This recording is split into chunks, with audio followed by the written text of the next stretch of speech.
Kerala summit കേരളത്തിന് മുന്നിൽ സമർപ്പിക്കുന്ന ബദൽ മാനിഫെസ്റ്റോ. ഇത് ചൂടുകാലമാണ്. ചൂട് അനുദിനം കൂടിക്കൊണ്ടിരിക്കുകയും ചെയ്യുന്നു. അതുകൊണ്ട് തന്നെ പരിസ്ഥിതി, ചൂട്, കാലാവസ്ഥ മലയാളിയുടെ യഥാർത്ഥ ജീവിതത്തെ നേരിട്ട് ബാധിക്കുന്ന ഏറ്റവും പ്രധാനപ്പെട്ട പ്രശ്നം പരിസ്ഥിതി പ്രശ്നമാണ് എന്ന ചിന്തയോടുകൂടി ശ്രീ വി.എസ്. വിജയനിൽ നിന്നാണ് ഈ ബദൽ മാനിഫെസ്റ്റോയുടെ നിർദ്ദേശങ്ങൾ സ്വീകരിച്ചു തുടങ്ങുന്നത്. ശ്രീ വിജയൻ, അടുത്ത ഗവൺമെന്റിന് അധികാരത്തിൽ വരുന്നതിന് മുന്നിൽ നമ്മൾ സമർപ്പിക്കുന്ന 3 പ്രധാനപ്പെട്ട പരിസ്ഥിതി മാനിഫെസ്റ്റോ നിർദ്ദേശങ്ങൾ എന്തൊക്കെയാവും? ഈ വികസനം എന്താണെന്നുള്ളതിന് ഒരു കൃത്യമായ നിർവചനം ഇവിടെ ഇല്ല. അതില്ലാത്തത് കൊണ്ടാണ് ഇപ്പം നടക്കുന്ന പ്രശ്നങ്ങളെല്ലാം. വികസനത്തിൻ്റെ പേരിൽ ഒരുപാട് കെട്ടിടങ്ങൾ കെട്ടുന്നു, കോൺക്രീറ്റ് സൗധങ്ങൾ, ഒരുപാട് സംഗതികളൊക്കെ വരുന്നു. അത് മുഴുവനും നമ്മുടെ പ്രകൃതിയെ ബാധിക്കുന്നതാണ്.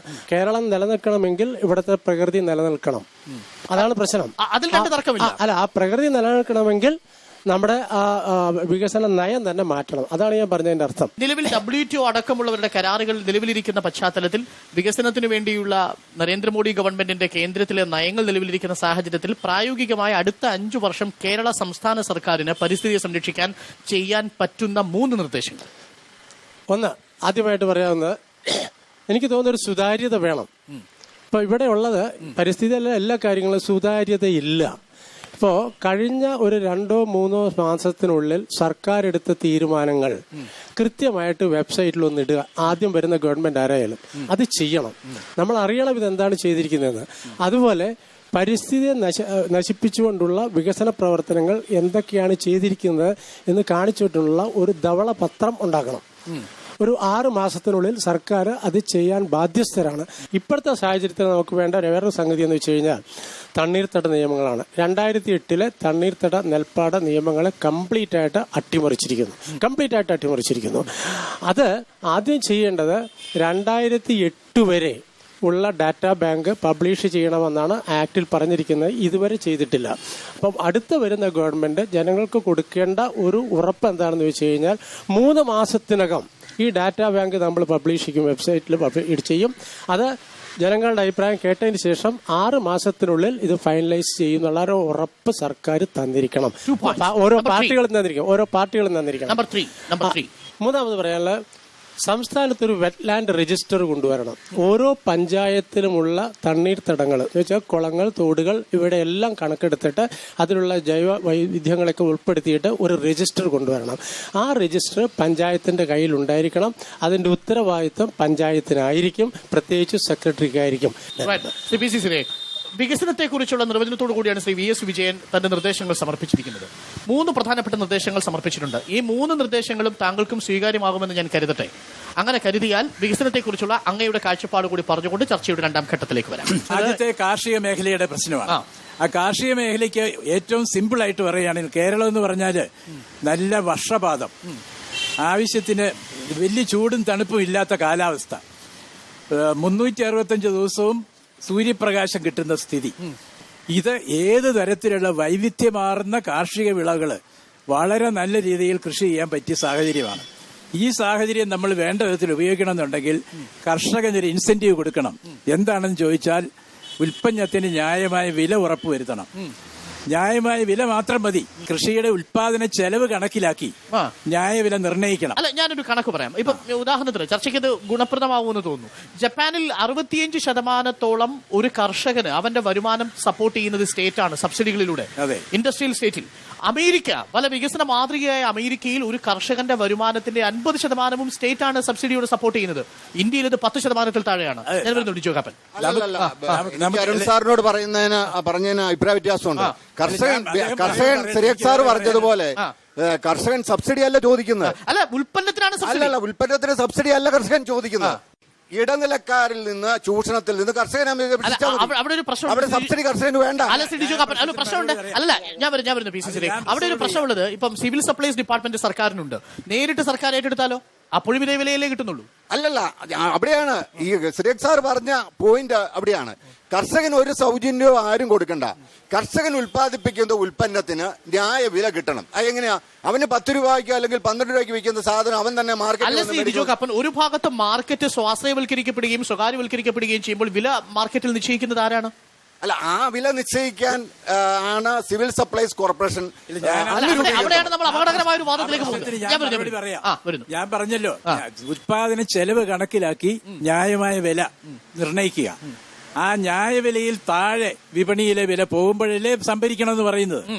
ആ സംഭരണ ചെലവ് അതിനെ നിങ്ങൾ വേണമെങ്കിൽ സബ്സിഡി എന്ന് കണക്കെഴുതിക്കോ, ഞങ്ങൾക്ക് വിരോധമില്ല.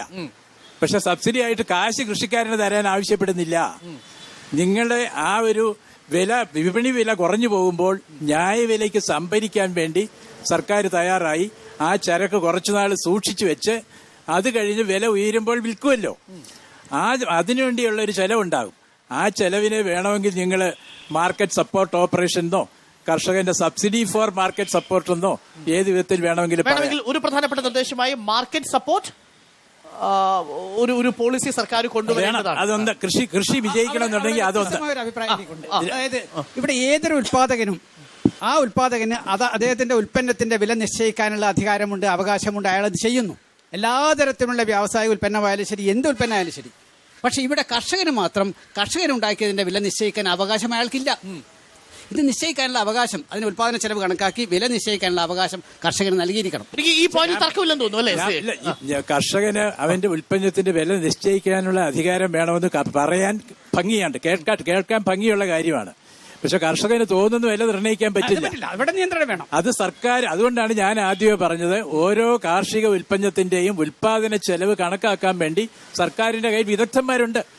ആ വൈദഗ്ധ്യം ഉപയോഗിച്ച് ഓരോ ഉൽപ്പന്നത്തിന്റെയും വില കണക്കാക്കുക. ഉദാഹരണത്തിന് കുറച്ചുകൂടി ലഘൂകരിച്ചാൽ ഒരു കിലോ നെല്ല് ഉൽപ്പാദിപ്പിക്കുമ്പോൾ എത്ര ചെലവ് വരുന്നു? അതനുസരിച്ച് 1 കിലോ നെല്ലിന് 10 രൂപ ചെലവ് വരുമെങ്കിൽ 15 രൂപയോ 13 രൂപയോ മിനിമം വിലയായിട്ട് ഫിക്സ് ചെയ്ത് ആ വിലയ്ക്ക്, ആ വിലയിൽ വിപണി എടുക്കുന്നുണ്ടെങ്കിൽ പ്രശ്നമില്ല. വിപണി വില ഞാൻ പറഞ്ഞു ഇത്രേ ഉള്ളൂ. 1 കിലോമീറ്റർ ഓടാൻ 1.5 രൂപ നിശ്ചയിച്ചിട്ടുണ്ടല്ലോ. അത് അതിന്റെ യഥാർത്ഥ ചെലവ് കണക്കാക്കിയാണ്. നമുക്ക് സമവായം സാധ്യമാണെന്ന്. സിവിൽ സപ്ലൈസ് കോർപ്പറേഷൻ 22 രൂപ 50 പൈസക്കാണ് നെല്ലെടുക്കുന്നത്. പക്ഷേ കർഷകന് ഇപ്പോഴത്തെ കൂലിച്ചെലവും രാസവളങ്ങളുടെ അല്ലെങ്കിൽ ജൈവവളങ്ങളുടെ വില ഇതും കൂടെ ഭൂമിയുടെ വിലയും കൂടെ കണക്കാക്കുമ്പോൾ അവന് 35 രൂപ ആവും. അതാണ് കേരളത്തിൽ 8.5 ലക്ഷം ഹെക്ടർ സ്ഥലത്ത് നെൽകൃഷി ഉണ്ടായിട്ട് ഇന്നിപ്പോ 1.5 ലക്ഷം ഹെക്ടറായി. ഇപ്പൊ ആന്ധ്രയിൽ നിന്നൊക്കെ പ്ലാസ്റ്റിക് അരി പോലും വരാനുള്ള കാരണം. അല്ല, ഈ വില നിശ്ചയിക്കുന്ന കാര്യത്തില് എനിക്ക് തോന്നുന്നു സർക്കാരിന്റെ ഒരു ചെറിയൊരു കമ്മിറ്റി വെച്ചിട്ട് കേരളം മൊത്തം ഒരു വില ഇടുന്നത് ശരിയല്ല, പരിപാടിയല്ല. ഇത് പഞ്ചായത്തിൽ തന്നെ ചെയ്യേണ്ട ഒരു കാര്യമാണ്. കൃഷിക്കാരനാണ് ഇത് തീരുമാനിക്കേണ്ടത്. അത് പഞ്ചായത്ത് തലത്തിൽ അതിൽ കൺട്രോൾ ചെയ്യാം. അതായിരിക്കും ഏറ്റവും നല്ലത്. എന്നിട്ട് ഈ സാധനങ്ങൾ പ്രൊഡക്ഷൻ മുഴുവൻ ഓരോ പഞ്ചായത്തിലും ഒരു പ്രൊഡ്യൂസർ കമ്പനി ഉണ്ടാക്കുകയാണെങ്കിൽ ഇത് അവിടെ കൊണ്ടുവന്ന് വിൽക്കാം. അവന്റെ പരിപാടി അതോടെ കഴിഞ്ഞു. ഉടനെ അവന് പൈസ കൊടുക്കുന്നു. ഇപ്പൊ ഗവൺമെന്റ് ഏറ്റെടുത്ത് നെല്ല് എടുക്കുന്നുണ്ടെങ്കിലും പൈസ കൊടുക്കുന്ന 6 മാസം കഴിഞ്ഞിട്ടാണ്. അപ്പൊ കർഷകന് അതിൽ താല്പര്യമില്ലാണ്ട് വരും.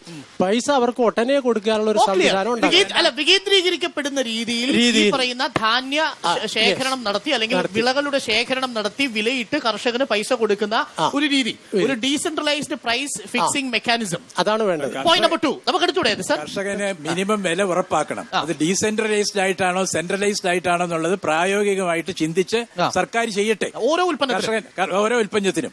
നമ്മൾ ഈ ചർച്ചയ്ക്ക് ഗുണപ്രദമാകുന്ന മറ്റൊരു കണക്ക് കൂടി പറയാം സാർ. നോക്കൂ, കുരുമുളകിന്റെ ഉൽപാദനത്തിൽ 1ാം സ്ഥാനം ഉണ്ടായിരുന്ന സംസ്ഥാനമല്ല ഇപ്പോൾ കേരളം.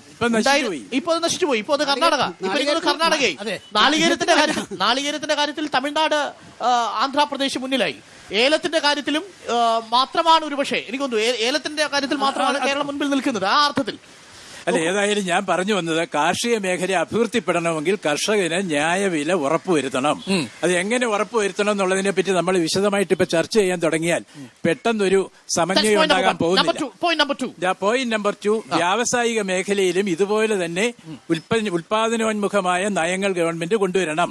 ഉദാഹരണമായിട്ട് ഈ വ്യാവസായിക മേഖല എന്ന് പറയുന്നത് കാർഷിക ഉൽപ്പന്നത്തെ മൂല്യവർദ്ധിത ഉൽപ്പന്നമാക്കി മാറ്റാം.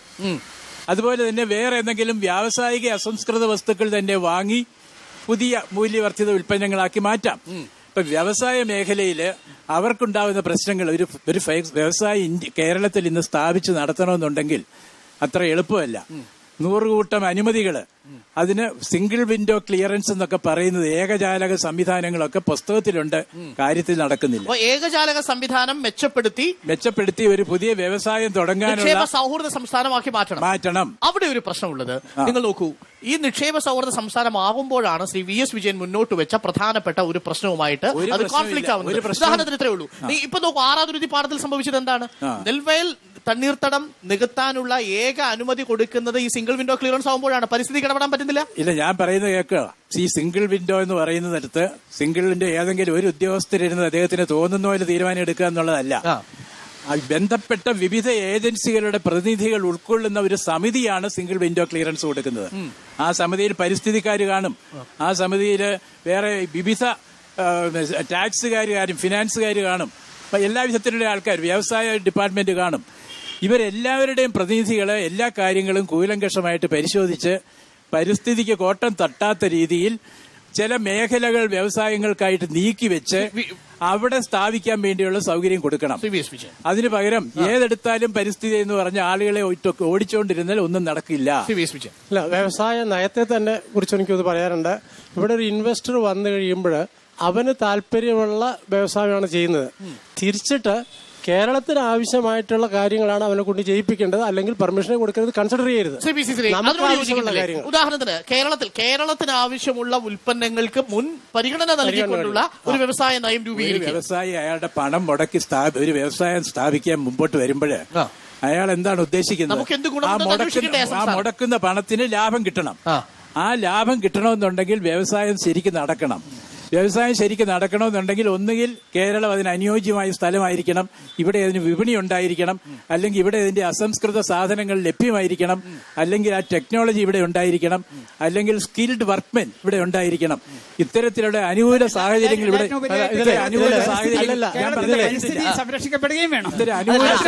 അനുകൂല സാഹചര്യങ്ങൾ ഉണ്ടെങ്കിൽ മാത്രമേ അവൻ പണം മുടക്കൂ. നമ്മളല്ല നിങ്ങൾ ഇന്ന വ്യവസായം ഇവിടെ സ്ഥാപിക്കുക, ടയർ വ്യവസായം ഇവിടെ സ്ഥാപിക്കുക, ഇവിടുത്തെ റബ്ബർ കൃഷിക്കാർക്ക് മൂല്യവർദ്ധിത ഉൽപ്പന്നം ഇവിടെ തന്നെ ഉണ്ടാക്കണം, തമിഴ്നാട്ടിൽ ഉണ്ടാക്കിയാൽ പോരാ എന്ന് പറഞ്ഞ് നമ്മളൊരു ഓർഡർ പുറപ്പെടുവിച്ചാൽ ആരും സ്ഥാപിക്കാൻ വരില്ല. ഓർഡർ അല്ല നമ്മുടെ പ്രയോറിറ്റി എന്താണ്? കേരളത്തിന്റെ പ്രയോറിറ്റി എന്താണ്? ഒരു ലിസ്റ്റ് വേണം. ആ ലിസ്റ്റ് വെച്ചിട്ട് അത് വെച്ചിട്ട് വരാവുന്ന ആളിന് വന്നാൽ മതി, അല്ലാത്തവരെ നമുക്ക് വേണ്ട എന്നുള്ളതാണ് ഞാൻ പറയുന്നത്. സിംഗിൾ വിൻഡോ ക്ലിയറൻസും കേരളത്തിന്റെ പ്രാദേശികമായ ഡിമാൻഡുകളെ മുൻനിർത്തിയുള്ള പ്രാദേശിക ഡിമാൻഡുകളും പ്രാദേശിക അസംസ്കൃത വസ്തുക്കളുടെ ലഭ്യതയും നമുക്ക് എന്തെങ്കിലും പ്രത്യേക അഡ്വാൻറ്റേജസ് ആയിട്ട്, for example tourism, priority fix ചെയ്യണം. പ്രയോറിറ്റി ഫിക്സ് ചെയ്യുന്നതിൽ തെറ്റില്ല. പ്രയോറിറ്റി ഇൻഡെക്സ് ഉണ്ടാക്കണം. പ്രയോറിറ്റി ഫിക്സ് ചെയ്യാനുള്ള പല വിധങ്ങള്, ഇൻഡെക്സോ ഏതെങ്കിലും ബാൻഡ് ഇൻഡസ്ട്രികളുടെ ലിസ്റ്റോ ഏത് വേണമെങ്കിലും ഉണ്ടാക്കാം. എനിക്ക് ഏകജാല ഇതിനെ കുറിച്ച് പറഞ്ഞു. ഏകജാലക സംവിധാനം ഏറ്റവും തെറ്റായിട്ടുള്ളൊരു സംവിധാനമാണത്. ഏറ്റവും ഒരു ഡെമോക്രാറ്റിക് കൺട്രിയിൽ ഫോളോ ചെയ്യാൻ പറ്റാത്തൊരു സംഗതിയാണ്. കാരണം ഇത് ഞാൻ അറിഞ്ഞുള്ള ഒരാളാണ്. ഞാൻ ബയോഡൈവേഴ്സിറ്റി ബോർഡിന്റെ ചെയർമാനായിരുന്നപ്പോൾ 4-5 പ്രൊജക്ട്, വലിയ പ്രൊജക്ടുകൾ, 5,000 crores കൂടുതലുള്ള പ്രൊജക്ട് തീരുമാനിക്കാനായിട്ട് ഒരു മീറ്റിംഗ് വിളിച്ചു. എല്ലാ വകുപ്പ് അധ്യക്ഷന്മാരും ഉണ്ടായിരുന്നു, എല്ലാ IAS ഓഫീസേഴ്സുമാരും, 5 മന്ത്രിമാരും ഉണ്ടായിരുന്നു, മുഖ്യമന്ത്രി ഉണ്ടായിരുന്നു. അതില് ഒന്ന് വന്ന വളന്തക്കാട് പ്രൊജക്ട്, അതുപോലെയുള്ള പ്രൊജക്ടുകളാണ്. അപ്പോൾ വളരെ ക്വിക്കായിട്ട് ഇൻഡസ്ട്രിയൽ സെക്രട്ടറി പറയുന്നു, ഇതാണ് ഈ പ്രൊജക്ട്. ഈ പ്രൊജക്റ്റിനെ കുറിച്ച് എഴുതിയിരിക്കുന്ന അര പാരഗ്രാഫ് 5,000 കോടി രൂപ ചെലവാക്കി ചെയ്യുന്ന ഒരു പദ്ധതിക്ക് അര പാരഗ്രാഫുള്ള ഒരു സാധനമാണ് കൊടുത്തിരിക്കുന്നത്. ഡീറ്റെയിൽസ് ഒന്നുമില്ല, DPR-ലൊന്നുമില്ല, പറയട്ടെ. എന്നിട്ട് അതാണ് അവതരിപ്പിക്കുന്നത്. അത് അവതരിപ്പിച്ചു കഴിഞ്ഞപ്പോൾ സെക്രട്ടറിമാരും മിണ്ടുന്നില്ല. മന്ത്രിമാർക്ക് മുഴുവൻ അത് വേണം. സെക്രട്ടറിമാർ ഒരാളും വാവെക്കുന്നില്ല, ഇൻക്ലൂഡിങ് ചീഫ് സെക്രട്ടറി. അപ്പൊ ഞാൻ പറഞ്ഞു ശരിയല്ല എന്ന് പറഞ്ഞു. ഇതിനെ കുറിച്ച് ഒന്ന് അറിയാതെ സെക്രട്ടറി അല്ല, അത് വേറെ ഇഷ്യൂ. ഞാൻ അതിനെ കുറിച്ച് പറയുന്നില്ല. വീട്ടിൽ പറഞ്ഞു വിടാൻ പറ്റില്ല. തിരിച്ചു വേണ്ടത്, അതുകൊണ്ട് അവിടെ ചെയ്യേണ്ടത് ഈ 5,000 കോടിയുടെ പദ്ധതിക്കെല്ലാം ഇവിടത്തെ ക്ലിയറൻസ് മാത്രം പോരാ, കേന്ദ്ര പരിസ്ഥിതി കൺട്രോളിന്റെ ക്ലിയറൻസും വേണം, എല്ലാ ക്ലിയറൻസും വേണം. ഇത് രണ്ടുമല്ല വേണ്ടത്. ആദ്യം വേണ്ടത് അവിടെ താമസിക്കുന്ന ജനങ്ങളുടെ അതെല്ലാം അതിനുള്ള അതാണ് വേണ്ടത്. വ്യവസ്ഥകളൊക്കെ ഉണ്ട്. ഇല്ല അവിടെ വേണ്ടത് ഇപ്പൊ ഉള്ള പഞ്ചായത്തിന് മാത്രം വിട്ടുകൊടുത്താൽ പോരാ. നമുക്കൊരു കുടുംബ കൂട്ടായ്മ ഉണ്ടാക്കണം. ഒരു ചെറിയ ഒരു അയൽപക്കം കൂട്ടായ്മ എന്താണെന്ന് വെച്ചാൽ അവരുടെ സമ്മതം കിട്ടണം. അത് കഴിഞ്ഞിട്ട് ഗ്രാമസഭയുടെ സമ്മതം, അത് കഴിഞ്ഞിട്ട് പഞ്ചായത്തിന്റെ സമ്മതം, പിന്നെയാണ് സ്റ്റേറ്റിലേക്ക് പോകുന്നുള്ളൂ. ഈ സംവിധാനം ഇവിടെ ഇല്ല. അതാണ് തിരിച്ചു കൊണ്ടുവരേണ്ടത്. ഒരുപാട് സമയം ഒട്ടനേകം മേഖലകളുണ്ട്. നമ്മൾ ഓരോ മേഖലയിലുള്ള ആളുകളുടെ സമ്മതം വാങ്ങിക്കേണ്ടത് നല്ലതാണ്, നല്ല കാര്യം. പക്ഷെ കേരളത്തിൽ നടന്ന ഒരു ഉദാഹരണം പറയാം. ഒരു ഉദാഹരണം, മദ്യ ഷോപ്പുകൾ പഞ്ചായത്തുകളിലോ മുനിസിപ്പാലിറ്റികളിലോ അനുവദിക്കാനുള്ള അധികാരം പഞ്ചായത്തുകൾക്ക് മുനിസിപ്പാലിറ്റിക്ക് ഇവിടെ കൊടുത്തു ഏതാനും വർഷങ്ങൾക്ക് മുമ്പ്. അടുത്ത കാലത്ത് എന്തായിരുന്നു ഫലം? ജനങ്ങൾ പഞ്ചായത്തിനെതിരായിട്ട് നീങ്ങേണ്ടി വന്നു.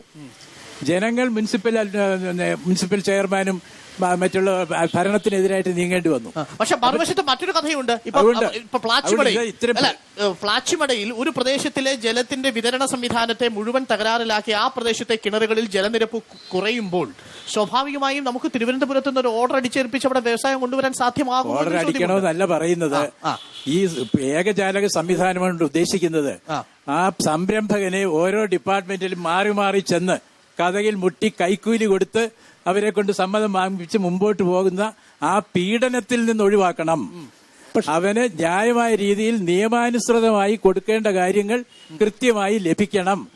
അതിന് വിവിധ ഡിപ്പാർട്ട്മെന്റുകളുടെ പ്രതിനിധികളുള്ള ഒരു സമിതി ചർച്ച ചെയ്ത് അയാൾ ഒരിടത്ത് ചെന്നാ മതി. ഈ ഭാഗം നമുക്ക് സമർപ്പിക്കാൻ അയാൾ ഒരിടത്ത് ചെല്ലുന്നിടത്ത് ഓരോ ഡിപ്പാർട്ട്മെന്റിന്റെ ആളുണ്ടല്ലോ. ആ പരിസ്ഥിതിക്കാരൻ ഇപ്പൊ വിജയൻ പരിസ്ഥിതിയുടെ മെമ്പറായിട്ട് അദ്ദേഹം വാ തുറന്നു പറഞ്ഞു. നല്ല കാര്യം. അതുപോലെ ഓരോ ഡിപ്പാർട്ട്മെന്റിലും വരുന്നവര് ധൈര്യമായിട്ട് അവരുടെ അഭിപ്രായം മുമ്പോട്ട് വെക്കണം. വെക്കില്ല. പണി പോവും. വെച്ച ഉദാഹരണമല്ലേ അദ്ദേഹം പറഞ്ഞത്. പണി പോയ പ്രശ്നമില്ലാതെ നോക്കൂ, നമുക്ക് ഈ ചർച്ച ഇങ്ങനെ നിങ്ങളുടെ ഈ ചർച്ച, നിങ്ങളുടെ ഈ നിർദ്ദേശങ്ങൾ നമുക്ക് ഇങ്ങനെ സമർപ്പിക്കാൻ പറ്റുമെങ്കിൽ, അതായത് എൻവയോൺമെന്റൽ ഓഡിറ്റിംഗിന് ശേഷം സിംഗിൾ വിൻഡോ ക്ലിയറൻസ് എന്ന അവസ്ഥയിലേക്ക് എത്തിയാണെങ്കിലോ? അത് നിയമത്തിൽ എന്ത് സ്വാഭാവികമായി നമ്മുടെ പ്രയോറിറ്റിയാണ്. വരാൻ പോകുന്ന 5 വർഷം സർക്കാരിന് വേണ്ടത് അനുസ്യൂതമായ യാതൊരു നിയന്ത്രണവും ഇല്ലാത്ത വികസനം അല്ലെങ്കിൽ വികസന സംരംഭമാണോ, അതല്ല പരിസ്ഥിതി ഓഡിറ്റിങ്ങോട് കൂടിയ വികസനമാണോ എന്നതാണ് ചോദ്യം. ഞാൻ നേരത്തെ പറഞ്ഞല്ലേ, ഈ വിധത്തിലുള്ള വിവിധ വികസന സംരംഭങ്ങളും സസ്റ്റൈനബിൾ ആയിട്ട് സുസ്ഥിരമായിട്ട് വിട്ടുവീഴ്ച പാടില്ല. അതിന് ഉറപ്പ് വരുത്താനുള്ള സംഗതികൾ വിട്ടുവീഴ്ച പാടില്ല. അതിന് പ്രായോഗികവും സംരംഭകരെ ബുദ്ധിമുട്ടിക്കാത്തതുമായ മുള്ളിനും ഇലയ്ക്കും കേടില്ലാത്ത രീതിയിലുള്ള തീരുമാനങ്ങൾ. ഒരു സ്ട്രേറ്റ് ക്വസ്റ്റ്യൻ കൂടി അങ്ങയുടെ ഒരു ഇതിന്റെ നിലപാട് അറിയാൻ വേണ്ടിയാണ്. ഇപ്പൊ ആലുവപ്പുഴ മരിച്ചാലും വേണ്ടിയില്ല, മെട്രോ റെയിൽ ഓടിയാൽ മതി എന്നൊരു വാദത്തെ താങ്കൾ പിന്തുണയ്ക്കുമോ? അല്ലെങ്കിൽ ആ വാദവുമായിട്ട് നമുക്ക് മുന്നോട്ട് ചർച്ചയ്ക്ക് പോകാൻ സാധ്യമല്ല. അതിനെ പിന്തുണയ്ക്കുന്നുമില്ല. എനിക്ക് തോന്നുന്നു പരിസ്ഥിതിയും വികസനവുമായ കാര്യത്തിൽ ഒരു പരിധിവരെ ശ്രീ പി സി സിറിയക്ക് നമ്മളോടൊപ്പം 3 പ്രധാനപ്പെട്ട നിർദ്ദേശങ്ങൾ ശ്രീ വി എസ് വിജയനോടൊപ്പം സമർപ്പിച്ചിരിക്കുന്നത് എൻവയോൺമെന്റൽ ഓഡിറ്റിംഗോട് കൂടിയ പരിസ്ഥിതി വികസന സാധ്യതയെക്കുറിച്ചാണ്. സിംഗിൾ വിൻഡോ ക്ലിയറൻസ് ആവാം, പക്ഷേ അതിനു മുമ്പ് എൻവയോൺമെന്റൽ ഓഡിറ്റിംഗ് നടത്തിയിരിക്കണം. കൃഷിയുടെ കാര്യത്തിൽ സപ്പോർട്ട് പ്രൈസ് കൃഷിക്കാരന് കൊടുത്തിരിക്കണം തുടങ്ങിയ നിർദ്ദേശങ്ങൾ ശ്രീ പി സി സിറിയക്ക് മുന്നോട്ട് വയ്ക്കുന്നു. ഒപ്പം മാനവ വിഭവശേഷിയുടെ കാര്യത്തിലുണ്ട്. ചർച്ചയുടെ മൂന്നാം ഘട്ടത്തിലേക്ക് നമുക്ക് വരാം. സ്ത്രീ, ഉപഭോക്തൃ, ഫുഡ്, സിവിൽ സപ്ലൈസ് രംഗങ്ങളിലെ വികസനത്തെക്കുറിച്ചും ചർച്ച ആവശ്യമാണ്. 3ാം ഘട്ടത്തിലേക്ക്